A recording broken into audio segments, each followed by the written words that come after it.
শুধুমাত্র ওআইসিভুক্ত দেশগুলোতে যেই পরিমাণ জাকাত হয় সেটার পরিমাণ হলো $600 বিলিয়ন। আমাদের দেশে সেই জাকাতের টাকা আনার কোনো প্রপার ওয়ে সেভাবে নাই। গতকাল মূলত রাতে আমাকে মাননীয় প্রধানমন্ত্রীর পক্ষ থেকে আমন্ত্রণ জানানো হয়েছে যে জাকাত কিভাবে আরো ইফেক্টিভলি বন্টন করা যায়। বাংলাদেশে জাকাত কালেকশনের যে অপার সম্ভাবনা আছে সেই সম্ভাবনাটাকে ব্যবহার করে দারিদ্র বিমোচনে জাকাতকে প্রত্যক্ষভাবে কিভাবে এঙ্গেজ করা যায় এবং আরো সফলভাবে জাকাত ব্যবস্থাপনা করা যায় সে বিষয়ে পরামর্শ এবং মতবিনিময়ের জন্য তিনি আমাকে ডেকেছেন এবং একান্ত মিটিংয়ের জন্য আহ্বান করেছেন।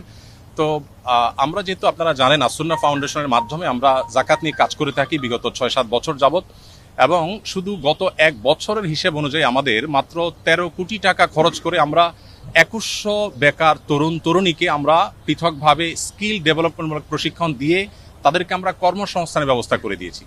এখন আমাদের সেই 2100 একসময়ের বেকার তরুণরা 42 কোটি টাকা পার ইয়ার, তারা গত 1 বছরে তারা 42 কোটি টাকা কামাই করেছে। তার মানে প্রতি বছর এটা আস্তে আস্তে বাড়বে, বই কমবে না।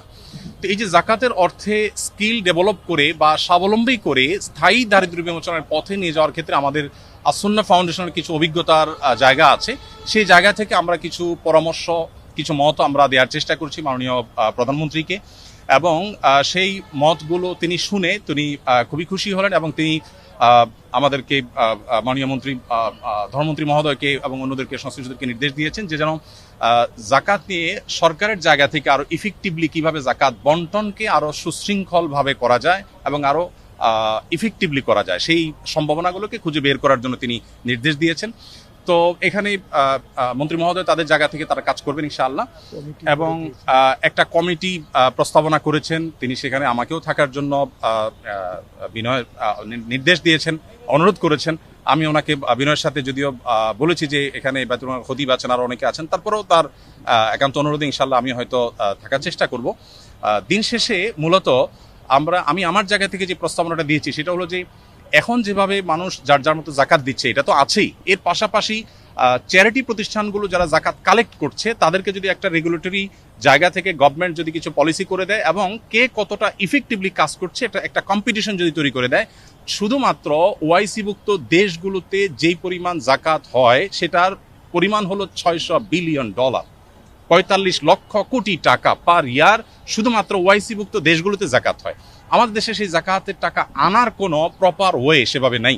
তো আমরা প্রস্তাবনা দিয়েছি যে যদি সেটাকে আনার ব্যবস্থা করা হয় তাহলে আমাদের জাতীয় অর্থনীতিতে এটা ব্যাপক ভূমিকা রাখবে ইনশাআল্লাহ, এবং সেই সাথে দরিদ্রকে সাময়িক কিছু টাকা পয়সা দিয়ে তার দারিদ্র্য আসলে দূর করা যায় না, বরং তাকে আইদার স্কিল ডেভেলপ করে দেওয়া আর না হয় তাকে স্বাবলম্বী করার কোনো একটা প্রসেসে যাওয়া, যেটা আমরা আসুন্না থেকে করছি।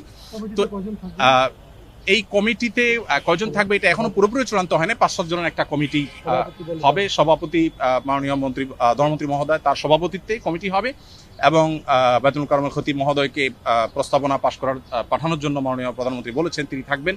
আর আমাকে যেহেতু তিনি অনুরোধ করেছেন আমি হয়তো থাকার চেষ্টা করবো। সেই সাথে ইসলামী অর্থনীতি বিশেষজ্ঞ হিসাবে আমরা দেশ থেকে দেশের বাইরে থেকে 1-2 জনের নাম প্রস্তাব করেছি। তাদের সবাইকে নিয়ে হয়তো কমিটি গঠন হবে, কমিটি একটা সুপারিশ করবে, এবং এইটা কোনো গভর্নমেন্ট সবার কাছ থেকে জাকাত কালেক্ট করবে বাধ্যতামূলক গভর্নমেন্টকে দিতে হবে ব্যাপারটা সেরকম না।